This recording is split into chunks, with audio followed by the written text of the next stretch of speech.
Hey, everybody, welcome to the Good for Business podcast. I'm your host, Colin Krieger. I sell houses and stuff like that. But we are here today with my new friend, Jake Phillips. Jake is one of 37 children that sprung out of a large family in West Point, Mississippi, and his day job is making funny voices. Is that correct? Mostly, yes. Mostly? Yeah. All right. Well, tell me your origin story, Jake, since some people don't know you are the most professional voice actor, but you do other things. So. Well, I grew up in Tibbee, right across the river. I'm one of 13, the second of 13. I rounded up. Right, slightly. Yeah. But yeah, big family. A Mississippi State Bulldog. From there, I went into the Army. After I commissioned, I kind of moved around, came back into the area in 2015. So now my wife and I have 4 kids, and we live in Starkville, where I have a home studio, and I do, I'm a voice actor. There you go. Well, give me a little bit of your career. How'd you end up did you come straight out of college and start doing it, or how'd it work out? Well, no. When I was, of course, being from the South, I had a pretty thick Southern accent out of college. When I got to my first unit, my sergeant, my platoon sergeant, was from Montana, and he said, everybody's having trouble understanding you on the radio. You need to learn to talk. And he was half joking, half serious, but that's when I started saying, okay, I need to enunciate better. So I was working on my diction so I could be understood over the radio. So I started training for voice acting before I even began to look into it. After my dad passed away in 2013, I started thinking of my newborn daughter and how much I would like to have recordings of me reading the classics, the Bible, different things for her, and put them on YouTube. So I started a YouTube channel, and for that reason, and then I just started kind of getting work from it. And then I guess 2018, I left Yokohama Tire and started doing this full time. There you go. So how many videos had you posted by the time you could do it full time? Well, I wasn't making money from the videos. Yeah. I would say, I don't know, maybe 50 or 100, something like that. But it was the money I was making from other people saying, I liked this. Could you do mine? Kind of a thing. Well, that's what I was just discussing it with Brett Locklaw, the guy who was here before you, about how everyone has several careers of varying degrees of success, but you don't realize sometimes how many of them filter into the next thing. So, like somebody having me, part of the reason that we've gotten to know each other was that our restaurant review friend, Stafford Sheridan, was coming to town, and then he went somewhere and met Keely Shields from CBI, and he asked her if she knew me, and then he researched me, and he saw I had stuff on Facebook and YouTube going back 5 years, and he's like, oh, okay, he's okay. Right. So when you get into voice acting, and he say you're doing voice acting, hey, you don't know that just doing something for your kid or recording something, what'll it lead to, and what'll somebody stumble on? And especially when you talk about, like, you're in that, I call that the golden age, that 2010 to 17 or 18 on YouTube, when a lot of the people there got nothing, no recognition, no money for a long, long time. Right. And then there's a few that cashed in, but a lot of people, like, that's good to have on your resume that you were 10 years ahead of a lot of other people. So, and I would say I didn't even start going all in until probably 2023, summer of 2023. But I was, if you look at my YouTube channel now, it says since, I think, 2013. Like summer of 2013, I've been on there. In some capacity. Well, it does help. No, it absolutely helps. And I've got friends who have, like, who I met a long time ago, who have one name, like their Facebook Gary and Twitter Gary, and then like I'm like, oh, that's that's a good person. Like you were on the scene, right? The original Gary. Yeah. I had Colin K at yahoo.com, but then I hated email in like 2002 and 3. I'm like, I don't need that. So like. My brother, who's been on the internet since day one, had some pretty cool. I have ColinKrieger.com. I've had that for like 23 years, but there's only about 5 competitors for it, so it doesn't do me a lot of good. Right. What was the first kind of jobs you started seeing in voice acting? I started doing some audiobooks. I did it was a commercial for within a movie, so it was like. Some kind of thing like that. And when I got paid $100 for it, I was like, what? That took me 5 minutes. Let's do that again. And I guess the first big job I had was Sunday Night Football. So I did the intro for the New Orleans Cowboys game. It was a regular season game back in 2019. That would have been, The Saints beat them 52-14. It was a massacre, wasn't it? I know it might have been. I know they only played them 3 times in like 5 years. It was late September. I'll be very happy if I'm right about that game. We beat the crud out of them in one game as well. Was it a home game? I think it was in Dallas though. So okay, so this was in New Orleans. Okay. I do remember that, but I do think New Orleans won though. Yeah, they beat them 3 times in a row. So yeah, they would. Okay, it had to have been. But yeah, so I did the intro for that. That was big, for me. Yeah, that's awesome. But yeah, I do a lot of different stuff for a lot of companies and. Do you have like an agent or an agency or something? No, I mean I have in the past, but anybody with an agent, unless you're maybe, character voice actors out of L.A., anybody that I know that does commercials, or kind of a little bit of everything like me, you're going to get most of your business just being kind of mercenary and finding it on your own, being active on social media, and that's kind of how I've done it. I'm not against an agent, but when I've had them in the past, they didn't do anything for me, so I don't want to pay somebody that didn't do any work. Yeah. Have you had to do any further training since you've gotten into it? I mean, I think I practice every single day in some capacity. I think screen acting. There's a guy down in New Orleans named Jim Gleason. I've taken some of his stuff, and it's more screen acting, but it transfers very well into voice acting. But as far as practice, which I think is the biggest part of it, I do that every single day. Yeah, I remember for books, because like I've been through Toastmasters, which is public speaking, right. And I'm an above average public speaker, but I'm a realtor, and there's a lot of people who are like, oh, I can do that. I got a good personality, whatever. And it doesn't mean that they can't, but they don't understand the work and the disappointment and the struggle of no paychecks. And I would imagine that's somewhat similar in your industry. Because, I'm above average on this, and a local guy on a podcast can speak really well. But I hear myself stumble over words. I can see you talk, and your inside of your lips tighten up, and how, I'm like, oh, okay. Like, to me, I'm like, oh, this guy's he's a pro. But there's some people going, oh, I could do that. Like, it's just they think they can talk, so they think they can do it. And that's why I was asking about the practice part of it, because I've only been doing community theater for 2.5 years, and I'm stunned at how much we have to practice. Right. But I once we had the performance, I'm like, if we missed one more if we had skipped one practice, we'd be in trouble. Right. Yeah, especially when you talk about audiobooks, because I suppose there's some value that you can do it fairly quickly. Right, and of course now we're up against AI and stuff like that, which it's still not to the point that it's enjoyable to listen to mostly. It's pretty sharp, yeah. Right, but, to me, I want to be different than an AI version. I want to, so there's a lot of, okay, how could I pause? How could I inflect?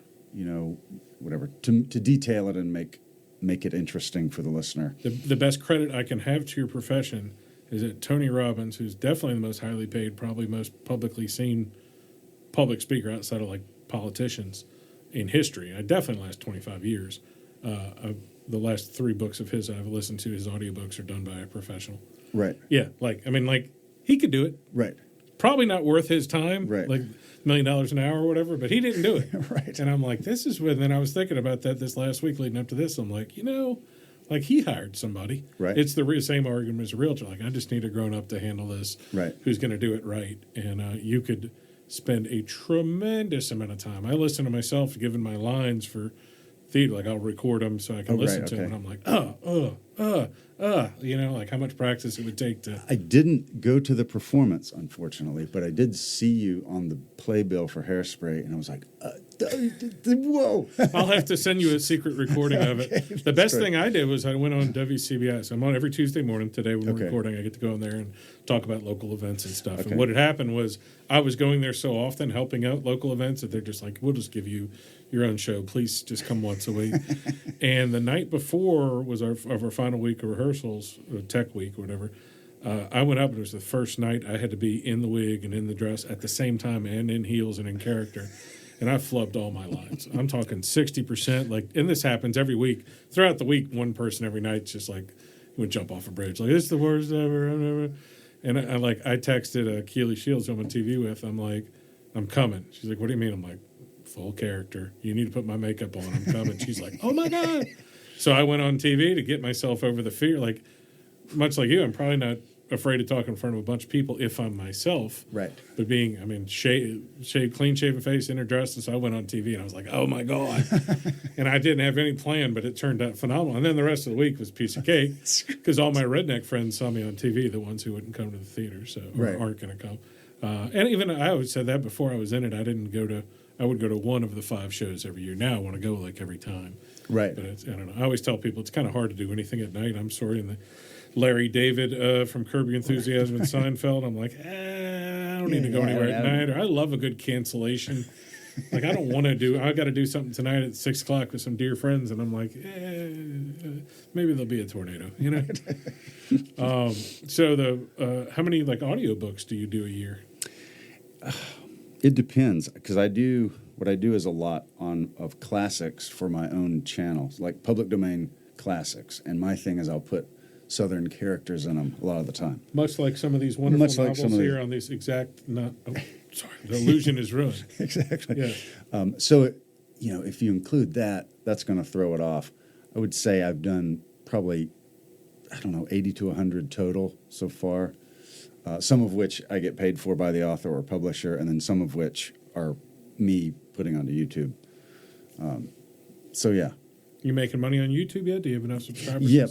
I've YouTube, from what I've told you, YouTube is the best per person. Oh, yeah. Absolutely. Everything I've had, and I've got some friends. So that's actually how Josh and I connected. Was talking about this guy Gary Vaynerchuk, who's huge on Twitter and Facebook. Well, I met him like 12 years ago. Okay. He's 4 days older than me. We connected. I got to go to an event with him where I spent an hour and we hit it off. And I have a couple people at his company which does like talent management online, and he's like, if you had to drop everything and do 2 things, he's like, what would you do? And I was talking to one of his guys, and he's like, I'd redirect your Facebook people to YouTube and do social shopping somewhere else. He's like, those 2 things. He's like, because YouTube pays more than the rest of them.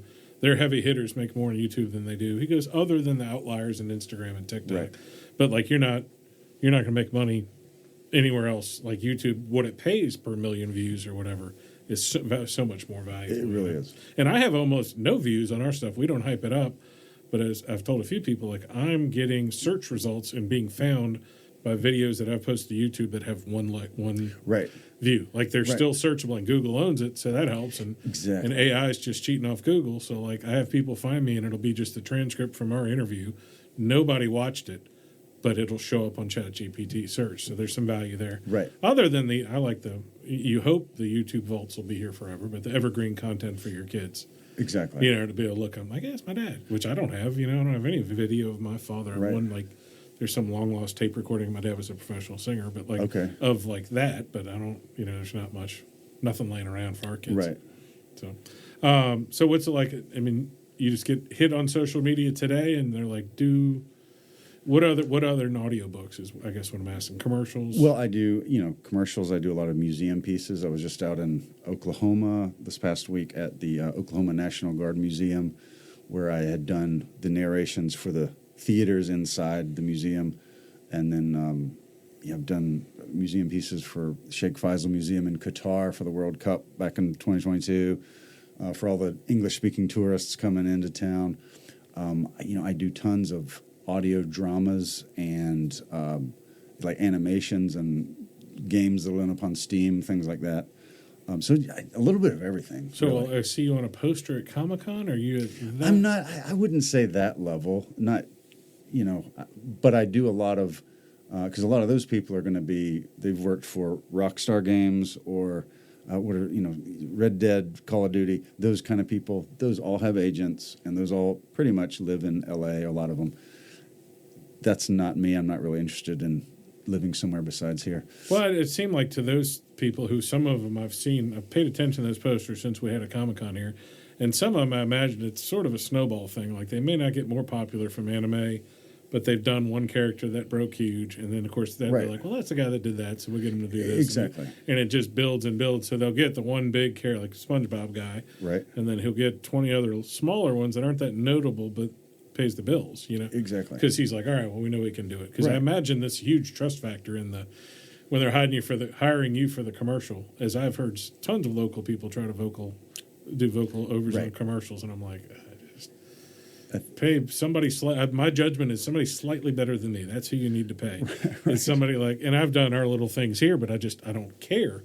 But other people are going to do it 30, 40 times, and you still hear it, and you're like, oh my goodness, To your point from earlier, anybody can do it, but it's harder than you think. Yeah. To sound natural or whatever, because most local commercials, I like listening to Mississippi State baseball on the radio, and I'll do yard work, and kind of my game during the breaks is sort of my best and the worst, and I don't tell anybody, of course, but there's some commercials where it's like, oh, this is my favorite because it's so terrible. Yeah, no, it's amazing, and to do it consistently too, because like I said, the ad agency or somebody that calls you, they want you to do it. So you're able now with technology and stuff to just send them a file. You don't have to. Absolutely. How long is it when you started? Were you still like sending jump drives and stuff? No, I mean, I think from the get-go it was always, I could fill the order just with an internet connection and my own studio. Yeah. But then there's different kinds. Some people will say, well, just send it to me. And then other ones want to Zoom with you while you do it. And then others there's a program called Source Connect where they're literally recording you in a studio at studio quality. So that's like, you don't have to send them anything. You just talk and then they do what they want. Yeah, I've had a couple of people here who have other podcasts who come in and he's like, just sound is so much better. And I listen to it. I'm like, yeah, I get it. Like I've listened to theirs and here's, but the audio files who listen to the stuff here, just like you've got the best. Right. Like he's got the best rig in the state of Mississippi. Yeah. Pretty awesome for a little podcast studio in Columbus, Mississippi. Absolutely. This is fantastic. Yeah, that's the only reason. Like I was like, I've only done one or two remote ones. One was for Stafford Sheridan and one was for this big mafia guy we had who came to town. And I'm thinking of doing like a monthly event. And I want to do the podcast there. And I'm like, well, I got to get him to come with his stuff. Like I can't go back to rinky dink. Right, you can't downgrade stuff after this. So what are you doing? Are you taking guitar lessons? Yeah, I'm taking guitar lessons here. And in fact, in this room before Josh set it up, he called me. I was like, hey, come over and give me some ideas. So we actually sat in this room and it was just bare walls and we like, okay, we ought to do something here, something here. So anyway, this is really cool to see it in action and be a part of this little set. But yeah, I'm taking guitar lessons. I've had my fifth one today. And how old are you? 42. Okay, so I'm 50. Like okay. I'm getting to the Renaissance man portion of my life a little later than most. But my dad was an American class tenor. He sang somewhat semi-professionally in New Orleans, and you know how they have that line of my dad was an alcoholic, that's why I drink. Right. My dad was an alcoholic, that's why I don't drink. Okay. That's why I don't, because like we would go somewhere. He sang at bars, he sang in local groups and stuff, and I just he'd hear somebody else singing, and he'd be like, yeah, he's a little flat. Meanwhile, my brother is at choir till every day of his life singing in front of. So I'm getting to it. I'm going to start. I'm taking more voice lessons. I took voice lessons a couple of years ago for singing, and same thing. I'm like, well, now I need to know. Now I need to know if I can do it. And it's fun to learn a new skill the older you get. It is. I think you appreciate it more for one, and then I suppose it slows the slide into oblivion. I think so too. People ask me like, there's two things that I do to get energy. Like I'm only going there to go and leave with more energy. One is hanging out at the Air Force Base. We have a couple groups in town that help support the base.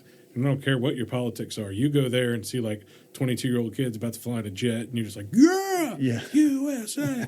And then, unbeknownst to me, going to the theater and seeing the rehearsal of like all these kids, and I say all kids, anybody under 30s, a kid. It's mostly college kids. There's like 3 of us that are 45 to 50 who are doing it, and but like you just leave getting so much energy, right? Because like you have the worst night ever, and they're like, you're the greatest, and then they all cheer each other on. I'm like, man, everybody should just. Like I'm literally just going for that, Right. So it's incredible. So do you sing at all? I don't consider myself a singer, but I've taken 2 years of classical voice. I guess within the last, I think I started in 2022, and then I took it for 2 years, and then my teacher is Ukrainian, and he's getting, he has a lot to deal with to this day, so it became hard to.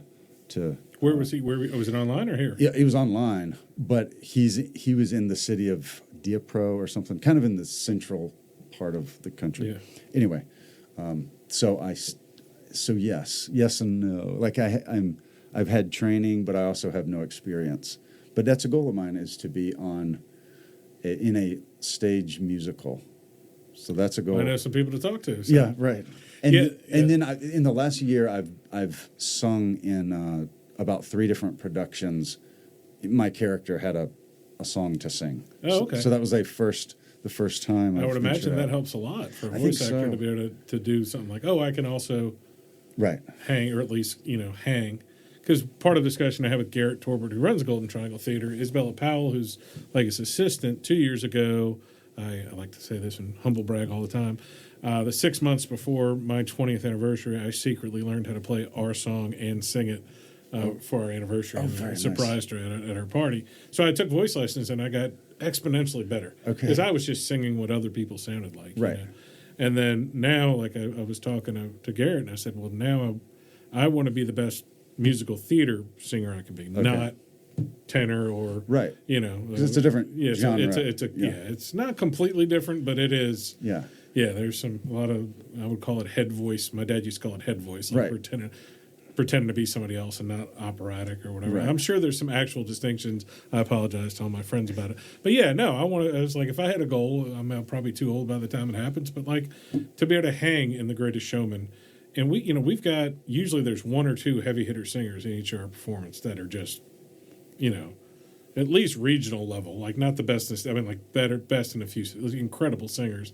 And they'll recruit them sometimes to come. And then everybody else is pretty good. And then there's some, and I'm in the pretty good middle now. I'm not embarrassing. I wouldn't be, but I don't know if I could get through a whole song as a lead, Right. That's just where I want to be here, not even for a specific show. Unfortunately for me, like the last time I sang, I was Edna Turnblad, so I had to carry some pretty heavy notes and songs, but I'm doing like, I'm talking like this the whole time. So like, I had to carry like an 8-second note or something. Like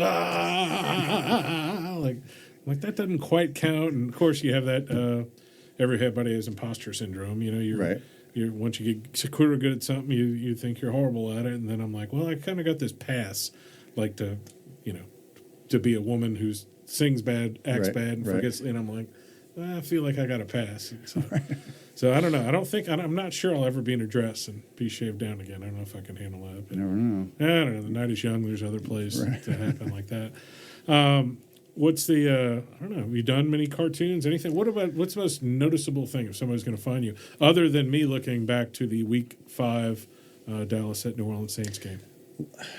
I don't know. I mean, that's a big one. And it kind of depends on where you're at in life. Some people are like big Steam games. They love Steam and they have subscription to it. And, there's one called Tip of the Spear Task Force Elite. It's a first-person shooter like the old Delta Force game.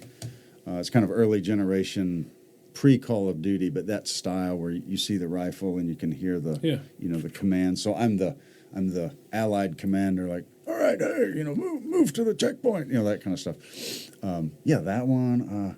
I don't know. It kind of depends on what they're up to. If they're into audiobooks, there's a whole other thing, and then Do you have a range of voice? I'm sure you do some, but do you have like 5 set ones?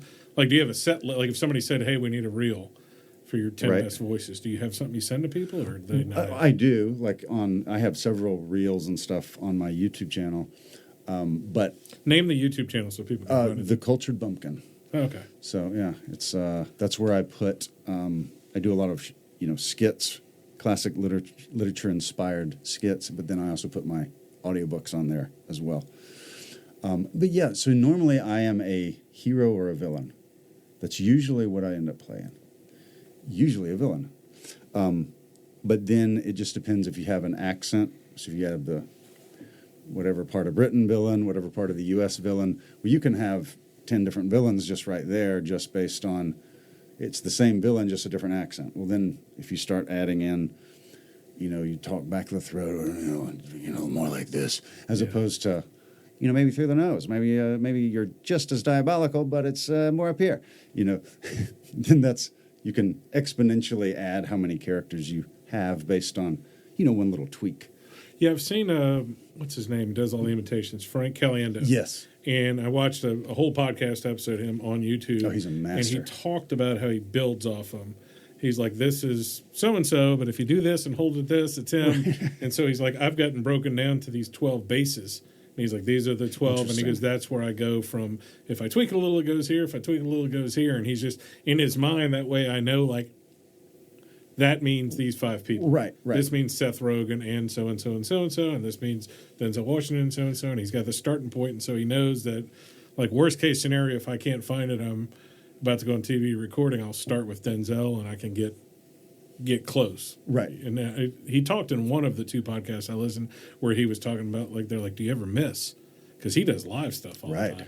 And like, literally, like, the football stuff's pre-recorded, but I mean, like, when sometimes he's live on there and he's trying to make a joke and he kicks into a voice and he's like, can you ever not find it? And he's like, absolutely. And he goes, the funny thing is, like, is it mental till it is? So he's like, I'll go into Denzel and do something. I was like, I know it doesn't sound right and I got to stop. And he was twice I've called, he's like, I've been on, like, national television where he's been trying to, he mentioned Denzel was kind of tough, and then he said he had to yell at himself in Denzel's voice. Like, he literally, you know, I can do Denzel, but I'd have to practice. But he literally said, like, what are you doing, son? You trying to be me? You know, like that. And he goes, I'm sorry, Mr. Denzel. And he's like, see? Sorry, he came in here trying to trick me. And I was like, man, because that's again, there's another guy who does voice imitations. I always see him, like, at the red carpet stuff. Right. Oh, yeah, I know what you're talking about. Matt Friend. Yeah, and a tall guy, and he does that, and he's just, and same thing, even more than Frank Caliendo, he doesn't really do the faces as much, so he just comes out of nowhere with this big, deep voice, and you're like, oh my goodness. So, right. And so are you doing any imitations or anything? Do you slip into it? I am not an impressionist. Those guys are very good. Like, that's special. That's like being able to pick up a guitar and play a song. You know what I mean? You have to have a very finely tuned musical ear. It's completely opposite skills. You're pulling something and pulling it from yourself. Right. And then there's different levels. Are you doing the body language too? Or is it just the voice? So I'm not an impressionist, but I believe that a bad impression can still equal a great character. So I might say, well, I can't do Denzel, but I'm going to do Denzel on this mic, and it'll just be a great character. Yeah. That kind of thing. So that's how I think of it. But I'm not an impressionist. Yeah, that was a hard part. That's a hard part to do with all of. They talk about that a lot at the theater stuff about don't just like singing. Don't copy. Right. Don't copy the singer. Do it yourself singing the song. Right. And it's tough, like with Edna Turnblad, because there's like 2 very prominent people who did it, and then John Travolta did it and was horrible. But like, well, he could dance, but his accent was horrible. So like, where do you pick in that range? Because you have to have a nod that it's somewhat. When they're that known, it's not like Oklahoma. When we did Oklahoma, like, there's no one voice for Oklahoma. Like, Hugh Jackman, probably the most prominent one, just like Hugh Jackman, the most prominent Greatest Showman, but it's not necessarily distinct. Mm-hmm. You know what I mean? It wasn't too far out, so that, you know, if you do the Lion King, you're in trouble. Like, depending on what role you get, like, if you're an adult, you probably better sound like, you know, if you want to sound like Elton John or whatever, if you're going to sing a song. So what are you working on right now that you can say? Do you ever have top secret stuff? Every once in a while, but I'm not. I mean, the video games, everybody knows what's coming. There's very few from what I'm not a video game guy, but my kids shoot stuff, and my brother is old school, and so like, you know, they know, you know, Red Dead Redemption 12 is coming for 5 years. Right, exactly.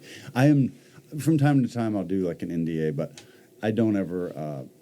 I try not to get on social media and sort of brag about it, like humble brag. To me, it's pathetic when it's like, you know, I just signed an NDA and can't tell you nothing about it, but just know big things are coming, y'all. Yeah. But I don't. Most of the time, I can talk about what I'm doing. I'm doing a story from. It's an audiobook. Let's see. It's called The Green Ember, but it's about rabbits and they fight and things. It's good. It's good for. It's a young adult. Yeah. So that's my big project that I'm working on right now. But then I just had another guy just emailed me like, hey, I've got this 60-second ad for my store. Can you do that? And I'm like, yeah, sure. So I'm usually juggling jobs. Yeah. You know, usually I have a big one and then a YouTube job and then, you know, little commercials and stuff will come in during the week. No, I know for the most part, unless you're a voice actor in a cartoon, it's fairly isolated, right? Like even if you're in something with somebody famous, like Red Dead Redemption or something, you're not meeting them or going on. It depends. In one case, like the actor John Rhys Davies, who's in you know, Lord of the Rings and stuff. I'm in something with him, but he recorded in London and I recorded here. So yes, we didn't interact. But then other times you'll all be in a room together. So it kind of depends on the production. Yeah. So have you been in the room with anybody cool? Well, a lot of cool people, but not not like an A-lister, let's say. Yeah. Well, there's cool people, but like to us in this one building, Josh, you and I, and my friend Lee Hopper, like Gary Vaynerchuk's cool. Like, oh my God, Right. like, and then other people like, all right. I remember my kids, like, he sent me like something for my birthday, like posted on Twitter for my birthday. He did like 6 years in a row. And then like my daughter, they were like 8, 6, and 5. They didn't care. And then like when they're 14, my oldest daughter's like, why does Gary Vaynerchuk follow you on Twitter? I'm like, because we met, we were friends for a little while, and we're same age, so he's not going to forget me. And she's like, oh my God, he's huge on TikTok. I'm like, yes, I'm told you that. Like, Yeah. Gotta go on a TikTok. yeah, but nobody else cares, like, and that's one of the most fascinating parts. Like, that's what I sort of like about.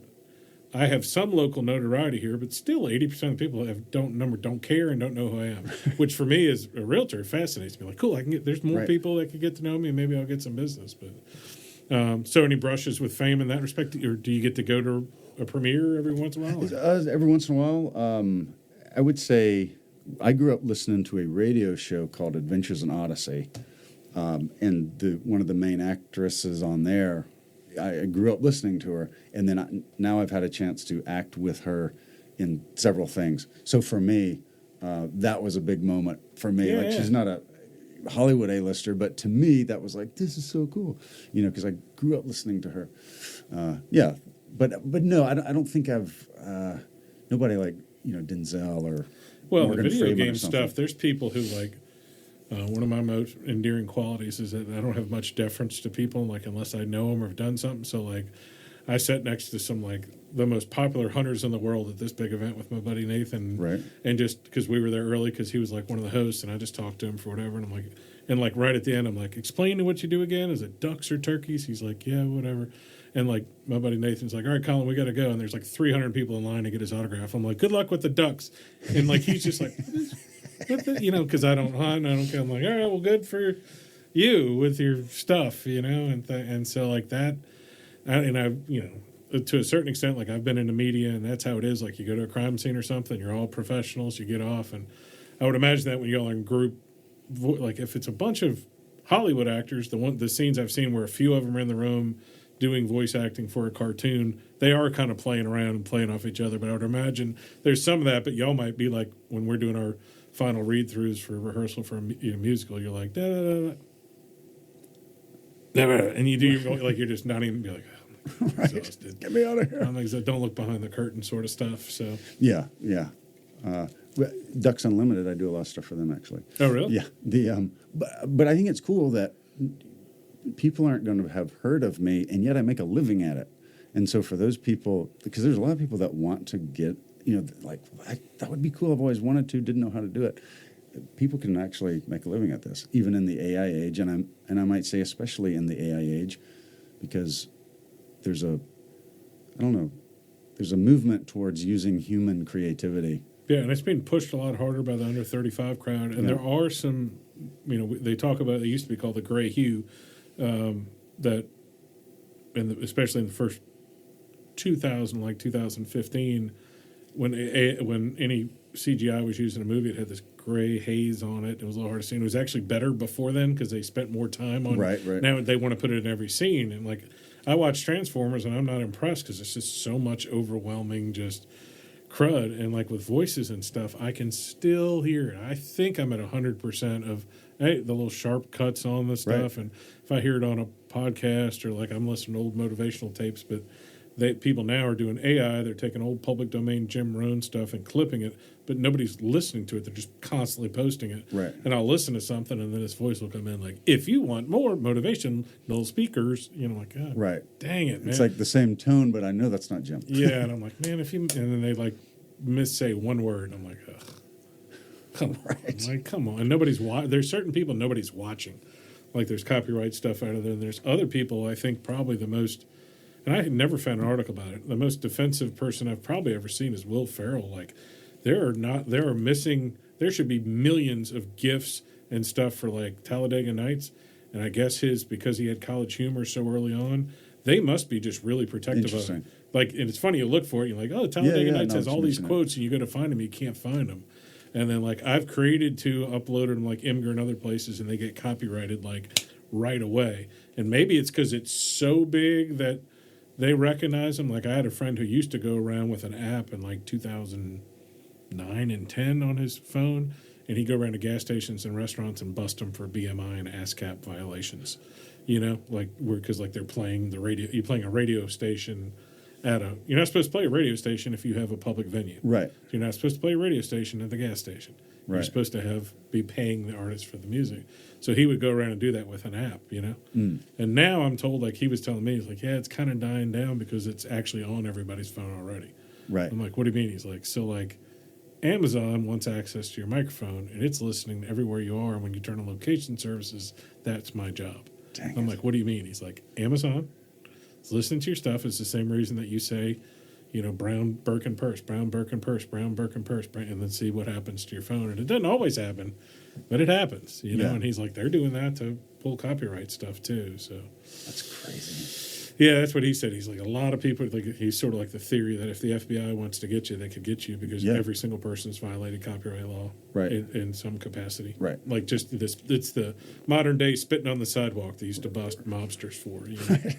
So if you, so like now, I guess if your YouTube's channel monetized, I guess your books on tape are technically monetized, right? You're doing public domain stuff. So I'll put, like I did Pride and Prejudice in Southern. You know, it's a classic favorite book of mine. So it's on my YouTube channel along with a lot of other ones. Well, then on my Instagram, which you can only go, 90 seconds on a reel, I'll do a little skit or something, put on a red wig and call myself whomever, and then people will go, and then I'll say you can listen to the whole audiobook on my YouTube.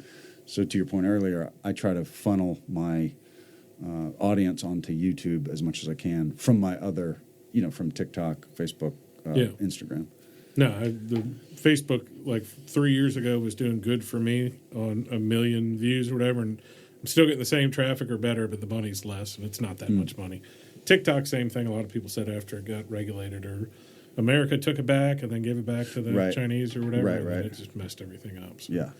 I had a few friends who were making like $2-3 grand a month off of it then, and now we're making like $200. So Right. Yeah. Off of I just want it to be a meritocracy if they're doing it. You know what I mean? Yeah. And sometimes it's not. YouTube seems like, from what I've heard, YouTube, I feel like, is the best one to be on. It's harder to get traction, but it also pays you better once you start to get it. Yeah. And especially if it's anything that is at all educational, because there's, you know, they sell in blocks to, you know, advertisers. And so an advertiser's like, oh, it's like Realtor type stuff as opposed to twerking videos. Well, I want to be associated with, you know, professionals, people that are buying homes, yada, yada, yada. Yeah. So some company will buy stuff.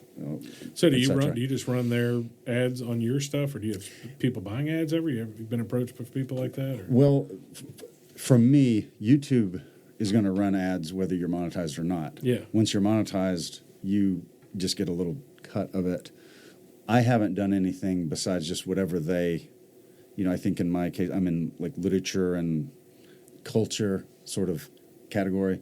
So people that want to be associated with, you know, to sell stuff to literature and culture people will buy ads for my thing, for my channel. Well, and the good part as far as reach goes is you never know who's listening, and you've got, you know, if you're doing voiceovers, the type of people you want are generally educated people who are in charge of something. And there's in this in almost every business, but the decision makers are usually the educated people who almost make no money, who make a lot of money. Right. So there's a lot of people, all my friends at the W, who don't make a lot of money, but they make a lot of the decisions of spending money. Right. And they're the ones that'll be like, oh, I'd like a nice voiceover guy. And somebody might be like, well, this guy's from Mississippi, and I heard his thing the other day. You know, yeah. Do you do full characters on some of them, or are you just doing it? It depends on what the producer wants.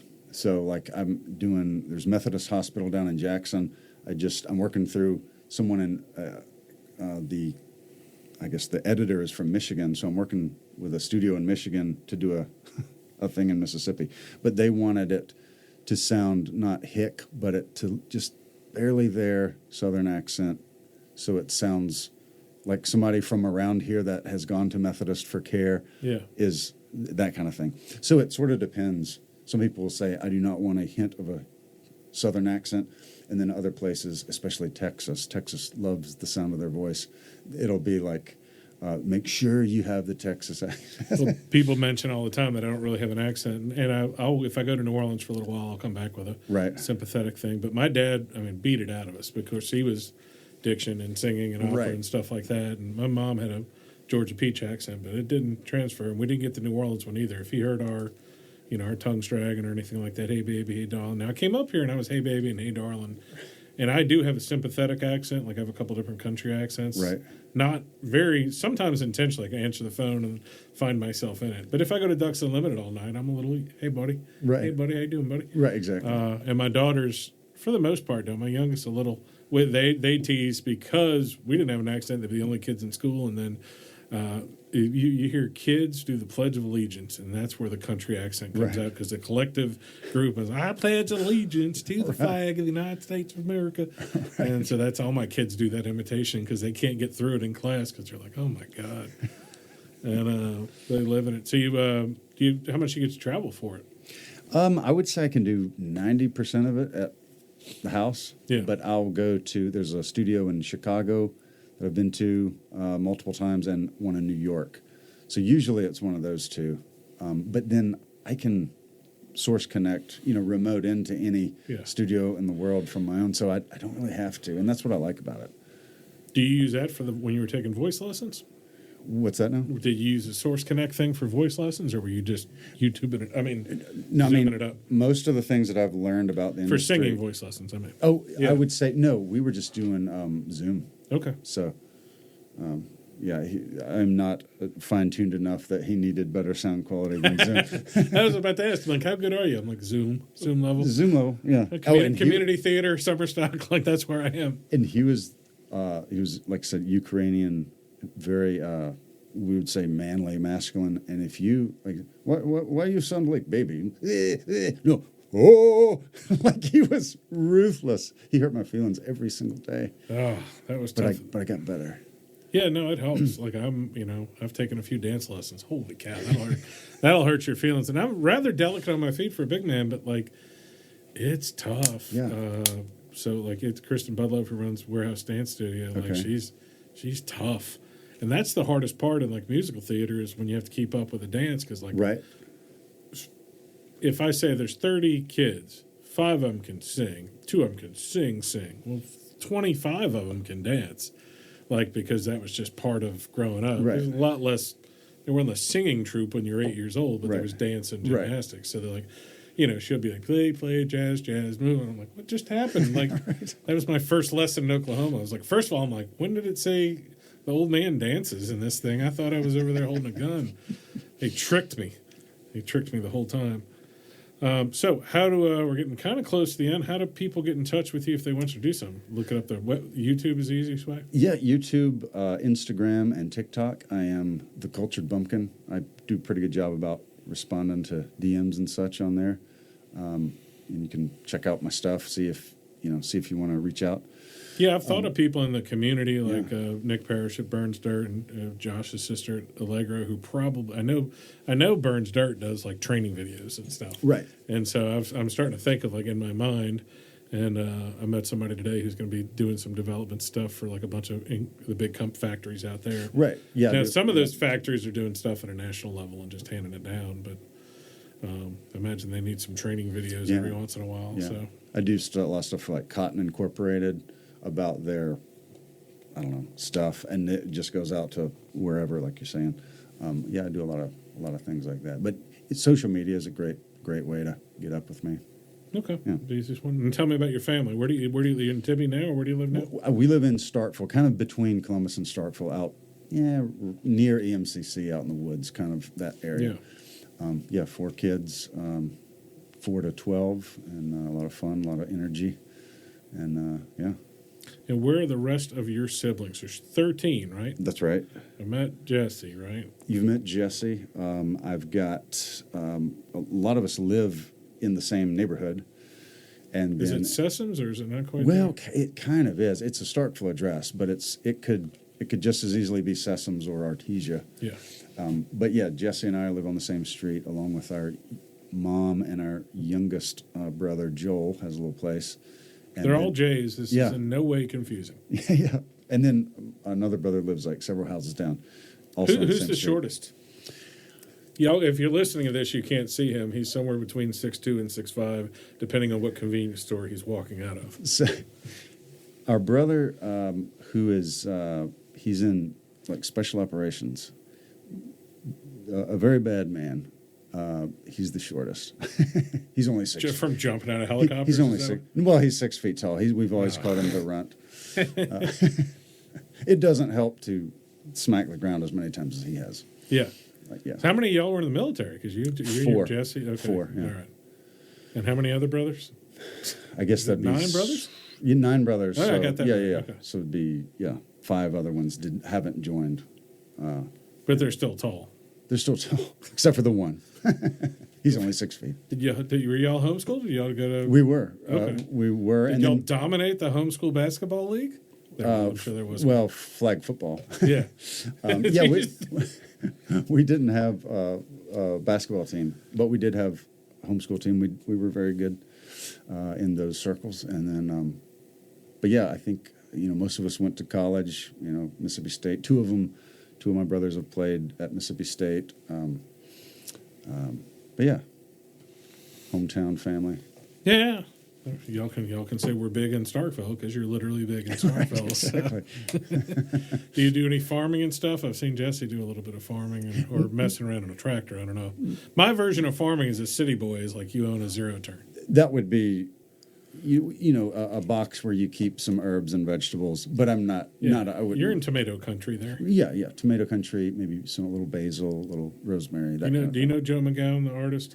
I know who you're talking He's about. got a compound out in Sessions as well. Okay. You just assume, like, it's one of the most interesting parts about this area. Like, when I was in New Orleans, like, you think you know everybody, and you move here, you're like, everybody tells me, oh, you must know everybody. I'm like, it's fascinating. Like, like I said, how many new people and interesting folks, especially, I think most people would think all voice actors are, maybe Atlanta, but definitely New York and LA. Yeah. Yeah, and like, how can you make a living from your house? And there's so many interesting things you can just do for a living that are just absolutely fascinating. Exactly. And it's cool. And again, I think this will come out in a few weeks, but I think it just shines a light on kids who are going to school or feel lost to see what they can do. And we talk about in the theater group. I've talked to a couple of kids. Like, we had somebody who was in Oklahoma and then went on to play in a real life opera a week later in Chicago.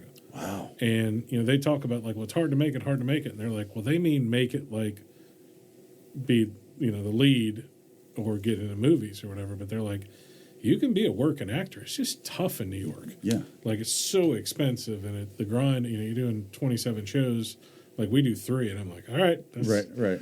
And they're like, well, you can make like 70, 80 grand a year and survive in Chicago being in musicals if you're above average and work hard. You know? Right. And keep getting better.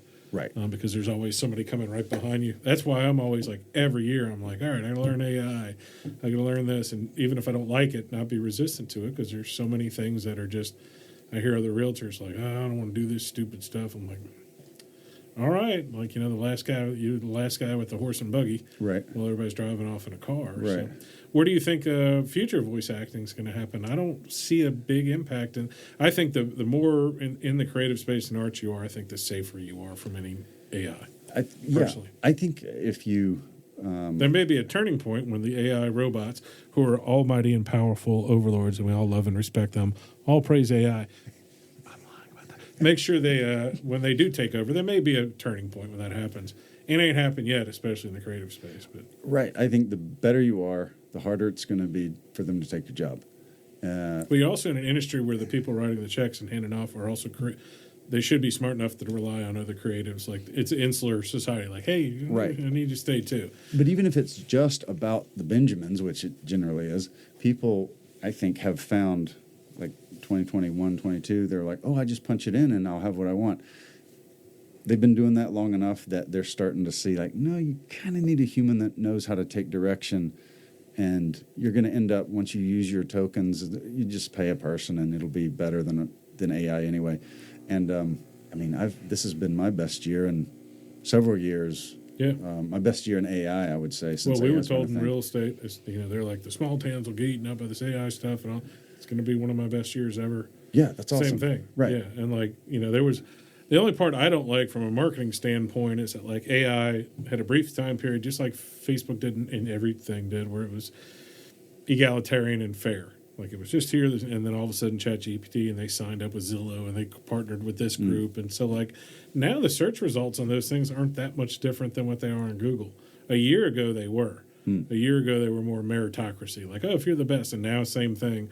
ChatGPT's first 3 responses are ads, which I understand. They need money. I would just think that would be, to OpenAI and companies like that, pennies on the dollar to get a little ad when they're gathering this much like super intelligence about people and their instincts and what they're doing and stuff. So, but I'm not afraid of AI. I think compared to 6 months ago, I'm less nervous about its impact. I think it would be as foolhardy to say, if someone in the 90s like, oh, don't, just fight the internet, do not let it take over your life, that they would have gone out of business. Might as well say, I can't beat it, but I could adapt to it, and use it as a tool in my own way. For me, it's not recording a voice, but I could use it to organize a workflow or absolutely. Like that. You can do, give me the 5 options of professional stage actors that did Pride and Prejudice, who did Judy or whatever. You know what I mean? Like, so exactly.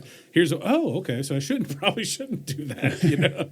I shouldn't try to sound like Denzel Washington in this version of it. And I only use it to be funny right now. There's some tools for real estate, but it's sort of the same reason I don't have an assistant who writes contracts, is because our contracts aren't that complicated. And they're very severe if you mess something up. You know what I mean? And I have to take as long to explain what I need on the piece of paper as it does me. I'm like, all right, you need to put, Tyler Wheat on there. You need to put 1017 college. You need to do this. You need to do this. You need to do that. I'm like, well, now I can voice. I can do a PDF where you can type on it. And you can voice the same way you can voice text, and it types it. Okay. That's quicker than the AI of explaining the AI where everything goes. And so it's, plus, I'm the one that, it's sort of like my engineer friends tell me. They're like, I'm still the one that'll get sued or kill somebody.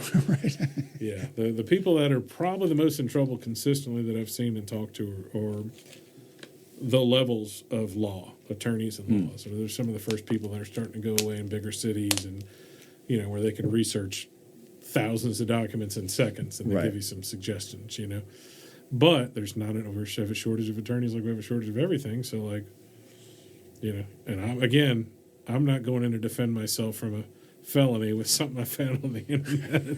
I'm calling William Starks or Shane Tompkins. Shane Tompkins, attorney at law for all your anti-AI felony needs. Located in Columbus, West Point, and Starkville, Mississippi. Man, it's been good talking to you and good getting to know you. I'll probably have do you call him a big brother? Is Jesse big or little? He's little. He's little. Your little brother, who's pretty tall. So he's a bigger little brother.